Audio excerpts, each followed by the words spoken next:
What is going on, everybody? Welcome back to the channel. I hope everybody's excited for this new mini series I've got going called the DRC Diaries on my Instagram that you guys can follow if you haven't done so already right here. You guys would have seen I did a DRC Diaries, a little throwback to my time that I spent when I was flying and working in Africa. And I got really good feedback on it. So people asked if I could do a video version. So here it is. I actually split it up into 3 different episodes. So here is episode 1 of my time when I was living in Bukavu in the DRC back in 2017. I hope you guys are excited. I'm really pumped to show you guys what my experience and my time was like. Please go ahead and subscribe. So let's get to it.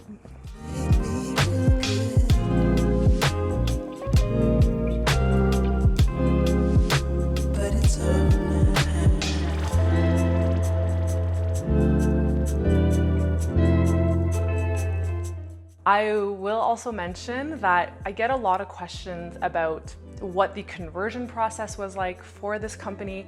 And I just wanted to point out that this company is actually a Canadian company that is involved with humanitarian work in different parts of Africa as well as the Middle East. So there were no conversions that I had to do because I have a Canadian license. So I'm not familiar with that process because, like I said, it is a Canadian company. So let's bring it back to 2017 when I first set out on this new journey. I had just finished being a flight instructor and I was on to kind of the next step of my aviation journey, which was to be flying a Dash 8 300/100. I was already all checked out. I was PPC'd on the Dash 8 at this point, and then the next step was to fly out. The first part of it was a flight from Toronto to Addis Ababa, which is the capital city of Ethiopia, and I landed in Addis, I think about like 13 hours later. I had a quick stopover in Addis Ababa. That airport is slightly chaotic. I don't know if any of you guys have been there, but it's interesting. And then I headed out to Goma, which is in the DRC. Once I got to Goma, I was met by my new base manager, Axel, who picked me up at the airport. We drove out and immediately it was like such a different world. It was bustling, it was busy, people's personal space was quite different than what I was used to. So once we got to our new base, our new complex where the Goma crew was based out of, it's a beautiful little spot. So I met, all the Goma crew that was there, everybody that was involved. So lots of government organizations and nonprofit organizations that are also involved with the humanitarian work or the humanitarian missions. It was a little bit intimidating, I'm not gonna lie. I had a bit of a hard time like getting comfortable and just like settling into it because I still didn't know like the environment. It was so foreign and so different to me. So I was a little bit shy. I was able to kind of come out of my shell as I spent a little bit more time. After a couple days of just settling into Goma, I was able to go on a fam flight in the Dash 8 300. So I was jump seating. I was able to see all the new SOPs and all the new procedures that I was just learning in the sim a couple months prior.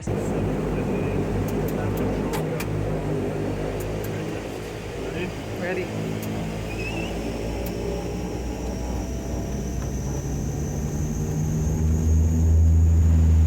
I was also able to see and witness Mount Nyiragongo volcano, which is only a couple miles away from Goma airport itself. So after spending a couple days in Goma, headed out to my actual base, which was Bukavu in the DRC. And I joined a crew of personnel that was actually heading out to Bukavu, but it was on an Mi-8 helicopter. So cool.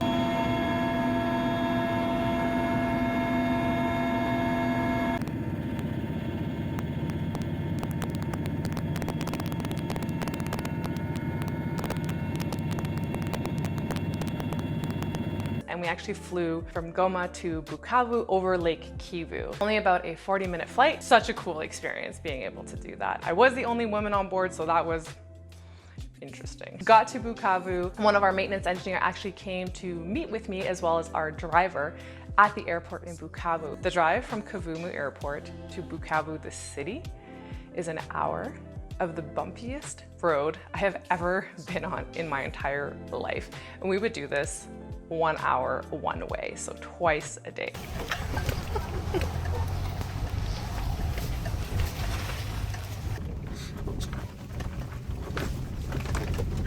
Can't even hold this straight the whole time. Oh, is it a video? Yeah. Oh.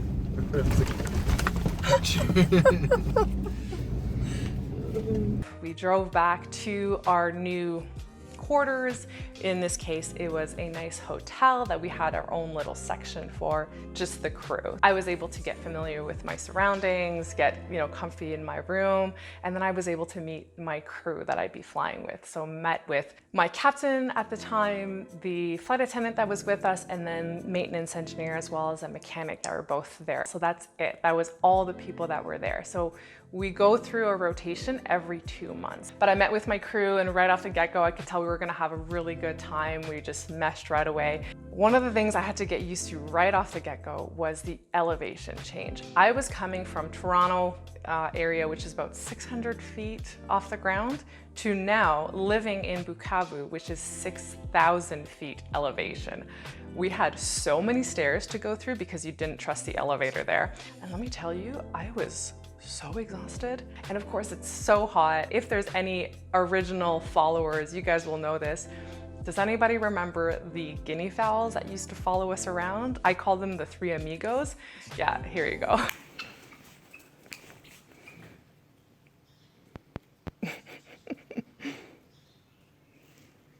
Those guys were really funny. One of the coolest things that I was able to see is the view. The view was so amazing. I also got to witness crazy thunderstorms. One of the first few nights that I was there, I couldn't fall asleep because of how loud the thunderstorms were.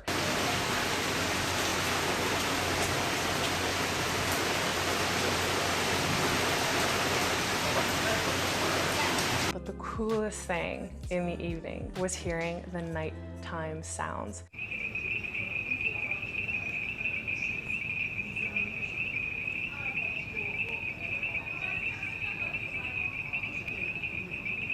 The type of people that want to typically do this kind of work are generally, it seems, quite adventurous. In the first few days that we were there, I was able to go and head out. We went on a hike because you guys know I love my hikes. So we set out to Chibadi waterfalls in the DRC. They're actually part of a national park, and I tried Googling the location of Chibadi waterfalls. It doesn't actually come up on Google Maps. This is just to give you an idea of the environment that we're in.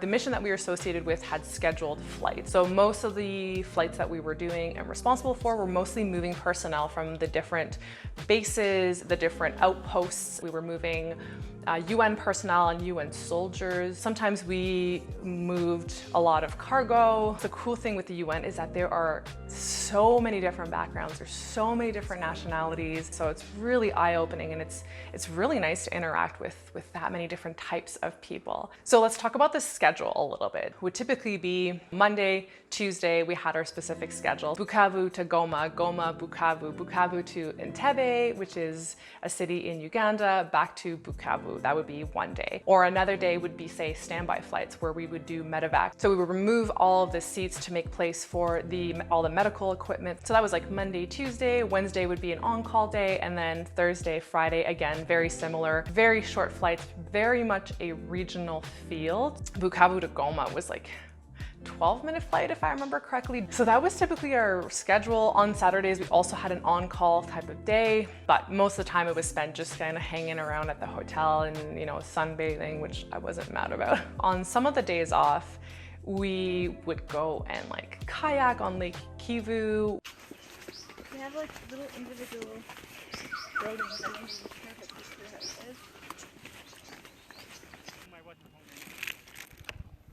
Just go out for the day. It's very possible that we've made it all the way to a Rwandan tiny island, but I don't know. Sometimes we'd head out and go get dinner, or we would go and find the local bar with all the other expats. There's one spot that we would love to go to called Coco Lodge, super, super cute restaurant.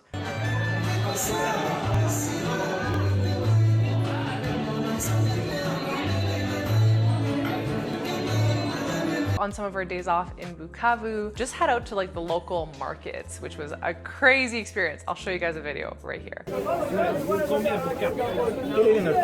Non, on doit en avoir 5, non?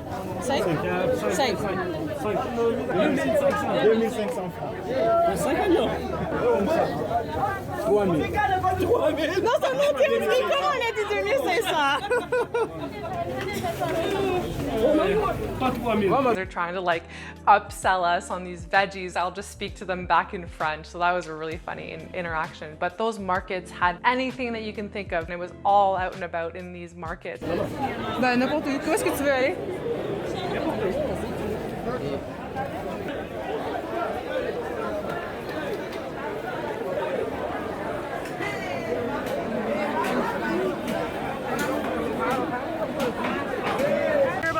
Experience. No, actually, that was your... That was my second experience. Second experience. It's nice though. They got a lot of stuff. It smells like veggies. Can we note at how much better my skin is currently? That is drastic glow up. Also, if you're interested in supporting me and you're enjoying the content that I'm creating, in the description box below, I do have a link to my Patreon. If you guys want to go and support me, I would really, really appreciate that. And that's probably the best way that you guys can do so. Go ahead and check out some of the links in the description below. I've got my Amazon storefront. If you guys are looking to get started, if you guys are wondering, you know, what you need to get your aviation bag going, I've got those resources there. Also happy to share that I do have a discount code for a cut above pilot shirt. Go ahead and check that out and you guys get a 15% discount on aviation shirts and supplies from a cut above. So I hope you guys enjoyed episode 1. Please stay tuned for episode 2 coming up shortly. Let me know what you guys think in the comments and please go ahead and subscribe. I'll see you guys in the next video.